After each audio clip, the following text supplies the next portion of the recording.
Friends ఎలా ఉన్నారు అందరూ? నేనైతే చాలా బాగున్నాను. మీరు కూడా బాగుండాలని మనస్ఫూర్తిగా కోరుకుంటున్నాను. నేనైతే ఈరోజు వంకాయ జునుములు అండి ఎలా ప్రిపేర్ చేయాలో చూపిస్తాను. ముందుగా కళాయి అయితే తీసుకున్నాం. అందులో సేమ్ నార్మల్ అండి పోపు దినుసులు, ఆవాలు, జీలకర్ర ఇవన్నీ వేసుకొని నెక్స్ట్ ఇందులోనే అల్లం అనేది కొంచెం కచ్చపచ్చగా దంచుకొని అనేది వేసుకోండి. అల్లం నెక్స్ట్ తెల్లుల్లి అండి, తెల్లుల్లిపాయలు కూడా కచ్చపచ్చగా దంచుకొని అందులో వేసుకొని నెక్స్ట్ పచ్చిమిర్చి, ఆనియన్స్, కరివేపాకు ఇవన్నీ వేసుకొని బాగా అయితే ఫ్రై చేసుకోవాలి. ఈ ఫ్రై చేసుకున్న తర్వాత మనం జునుములు అయితే నేను పచ్చివైతే తీసుకురాలేదండి, అది షాప్లో అమ్ముతారు కదా అవైతే తీసుకొచ్చాను. అవి నేను ముందు రోజే నానబెట్టుకున్నాను. నాకు ఎంతైతే అవసరమో అంత నేను ముందు రోజు మనం ఏ రోజైతే వండుకుంటామో ఆ రోజు ముందు రోజు అయితే నానబెట్టుకోవాలండి. ఈ జనుములు అనేవి నానబెట్టుకొని మార్నింగ్ ఒక 2 టైమ్స్ కడిగేస్తే సరిపోతుంది. మనము ఇవైతే పెద్దవి అవుతాయి, చిన్నవి ఉంటాయి కదా అవైతే పెద్దవి అవుతాయి. నెక్స్ట్ ఈ తాలింపు వేస్తాం కదా, ఈ తాలింపు కొద్దిగా వేగినాక జునుములు అయితే ఫస్ట్ వేసుకోవాలి. ఉప్పు వేసుకోవద్దు, ఉప్పు వేసుకుంటే కొద్దిగా ఉడకవని అంటారు మన పల్లెటూరు సైడ్ అయితే. అందుకనేసి ఉప్పు వేయకుండా జునుములు అయితే ఫస్ట్గా వేసుకొని కొద్దిసేపు ఉడకబెట్టుకుందాం. ఇదిగోండి ఎలా అయ్యాయో, పెద్దవి కొంచెం పెద్దవిగా అయ్యాయి కదా. ఇవి అనేవి వేసిన తర్వాత కొద్దిగా సేపు మూత పెట్టుకొని అయితే కొంచెం ఉడికించుకోవాలండి. సిమ్లో పెట్టుకొని ఉడికించుకోండి. ఆ తర్వాత మనం వంకాయ ముక్కలు ఏవైతే ఉన్నాయో ఆ వంకాయ ముక్కల్ని కోసేసి అయితే పెట్టుకుందాం. నీటిలో అయితే వేసి పెట్టుకుంటున్నానండి వంకాయ ముక్కలు.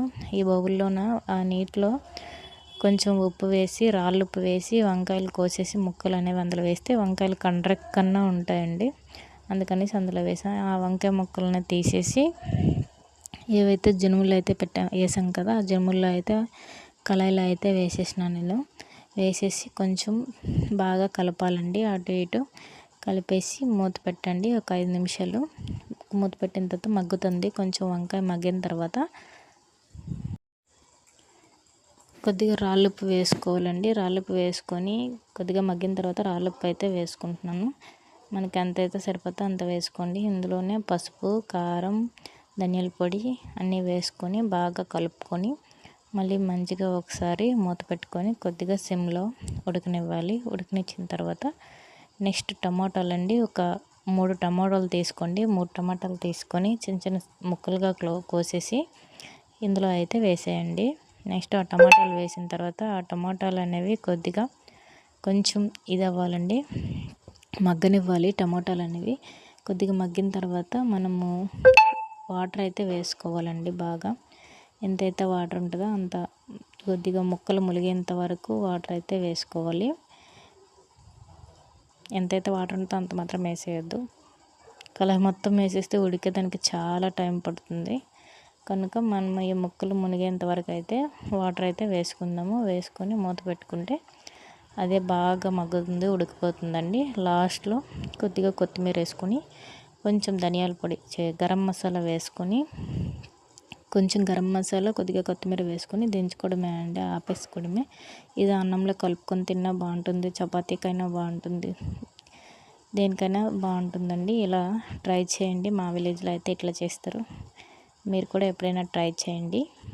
నా వీడియో కనుక నచ్చినట్లయితే లైక్ చేయండి, షేర్ చేయండి, కామెంట్ చేయండి, సబ్స్క్రైబ్ చేయడం మర్చిపోవద్దు friends. Thank you for keep watching. Thank you so much. Bye bye.